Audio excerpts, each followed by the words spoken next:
नमस्कार मित्रांनो, स्मिताच मोटिवेशन चॅनलमध्ये आपले सहर्ष स्वागत आहे। मित्रांनो, नेहमीप्रमाणे आज मी आपल्यासाठी एक वेगळी अशी गोष्ट घेऊन आली आहे। एका गावामध्ये एक साधू राहत असतात। त्या साधूंच्या वरती गावकऱ्यांचा खूप विश्वास असे। तो साधू जेव्हा नाचायला लागे तेव्हा त्या गावामध्ये पाऊस पडे। एक दिवस काय होतं, गावातली मुलं चेष्टा म्हणून त्या साधूंना विचारतात की असं कसं होईल की तुम्ही नाचायला सुरुवात केली की गावामध्ये पाऊस पडायला सुरुवात होते। त्यावर ती मुले म्हणतात की आज आपण परीक्षा घ्यायची, आज आपण नाचायला सुरुवात करायची आणि आपण नाचल्यानंतर पाऊस पडतो का हे पाहायचं। पहिला मुलगा नाचायला सुरुवात करतो।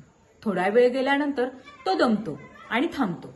त्यानंतर दुसरा मुलगा म्हणतो की आता मी नाचायला सुरुवात करतो, आता बघूया नक्की पाऊस पडेल।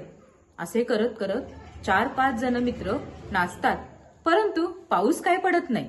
यावर ती मुलं साधूला विचारतात की असं कसं झाले, आम्ही नाचल्यानंतर पाऊस नाही पडला, परंतु तुम्ही जेव्हा नाचायला सुरुवात करता तेव्हा मात्र पाऊस पडतो।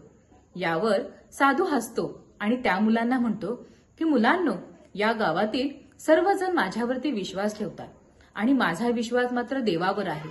मी नाचायला सुरुवात केली म्हणून पाऊस पडत नाही, तर जोपर्यंत पाऊस पडत नाही तोपर्यंत मी नाचत असतो। यावर त्या मुलांना आश्चर्य वाटलं आणि तो साधू त्यांना सांगून गेला की जे काम आपल्याला पूर्ण करायचं आहे, जी स्वप्न आपण पाहिली आहे ती पूर्ण होईपर्यंत त्याचा पाठलाग करणं केव्हाही चांगलं, जेणेकरून ते जे आपल्याला हवं आहे ते आपण मिळवू शकू, ते आपण साध्य करू शकू।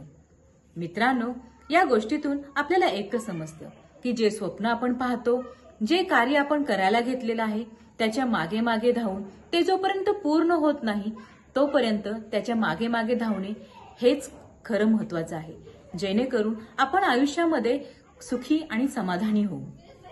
मित्रांनो, व्हिडिओ आवडल्यास चॅनलला लाईक करा, शेअर करा आणि सबस्क्राईब करायला विसरू नका। धन्यवाद।